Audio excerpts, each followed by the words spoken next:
How's that working? Okay, be so careful. far. You might want to move that back further. Oh, it's fine. I don't know. Seems to be splitting pretty good though. Yeah. Of course, it's green. That helps a lot. Once it dries, it seems like a lot of times it splits harder. Yeah. I don't know. You want to try it? Sure. Where'd you get this at? Oh, I just bought it online. Off of Amazon. Come on.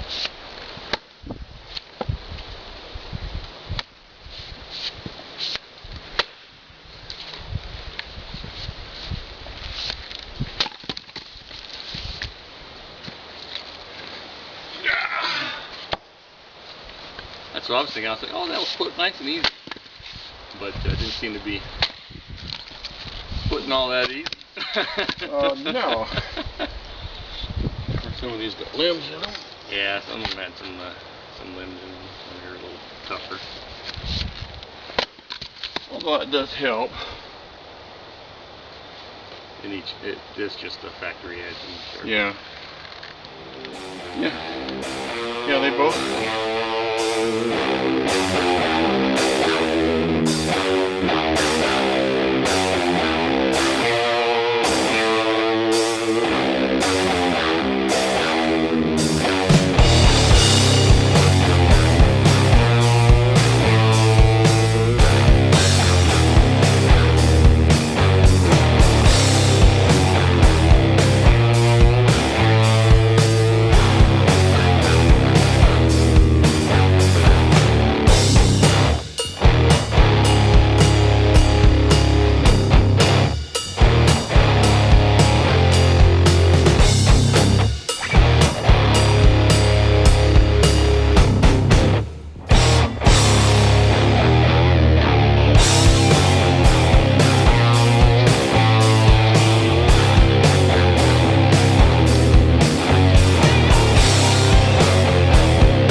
Whoop! I get out of your way. Go ahead and try yours on one, and then try this one and see.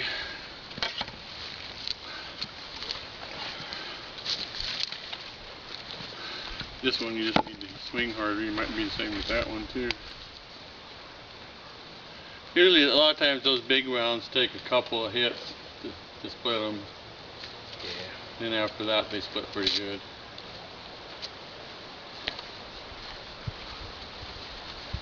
You want to try this one or yours first? Yeah, we'll do that one first. Yeah, just hit it hard. Hit it hard? Okay.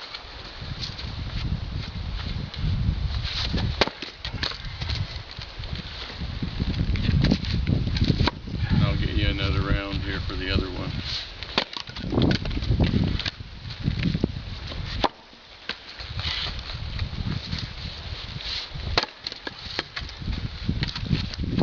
Alright, which one do you want for yours? Anything in particular? Oh, I'll do maybe 3 or 4 with this one to just kind of get a feel for it.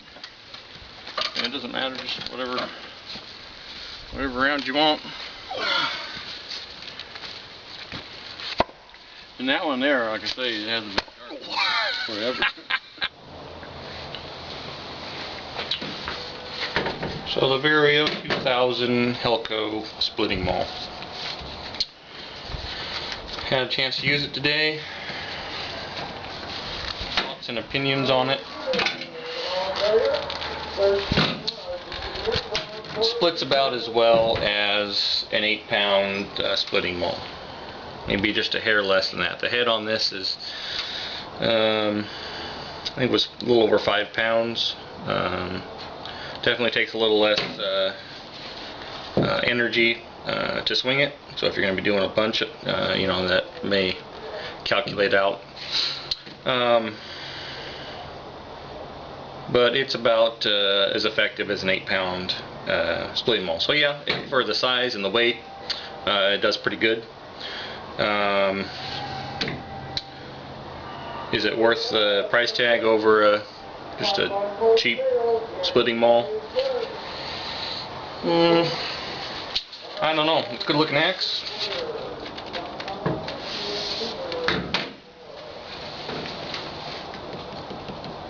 It's not magical though. It's not something that magically splits wood for you. If you need something that does that, you need to get a hydraulic log splitter. Is it a good axe? Yes. Is it worth the price tag? Maybe.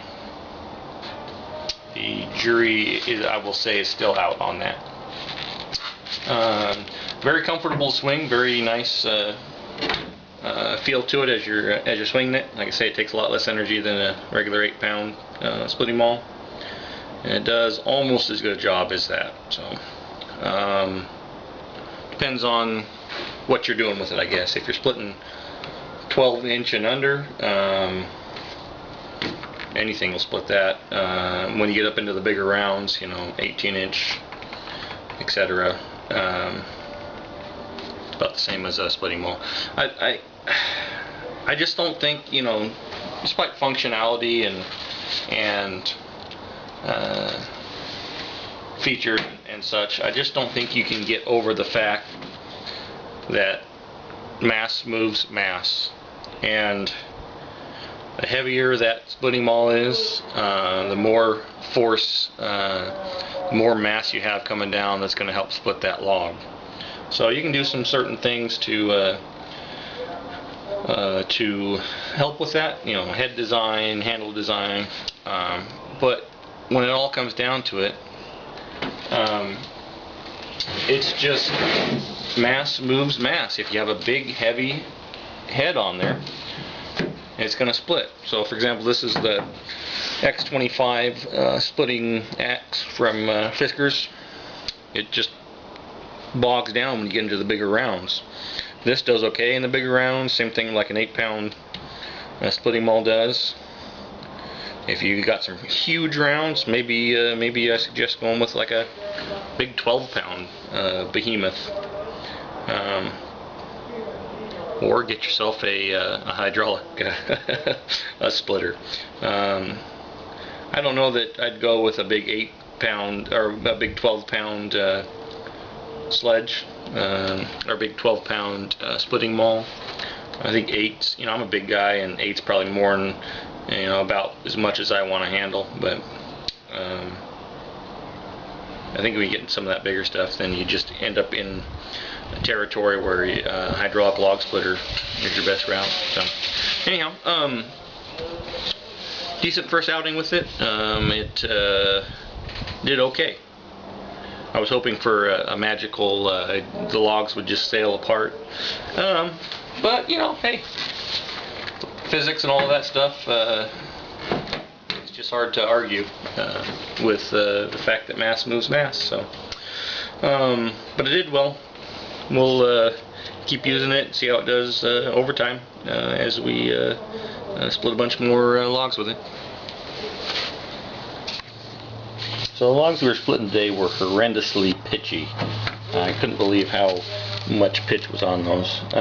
As you can see, this thing picked up a little bit of drag as we went along from all that pitch. So interesting. I do need to sharpen this. I haven't sharpened it yet, but it definitely needs the edge tuned up from the factory. Okay, from the factory, but needs I think I do a little better with some sharpening. So we'll get that tuned up and for the next time around.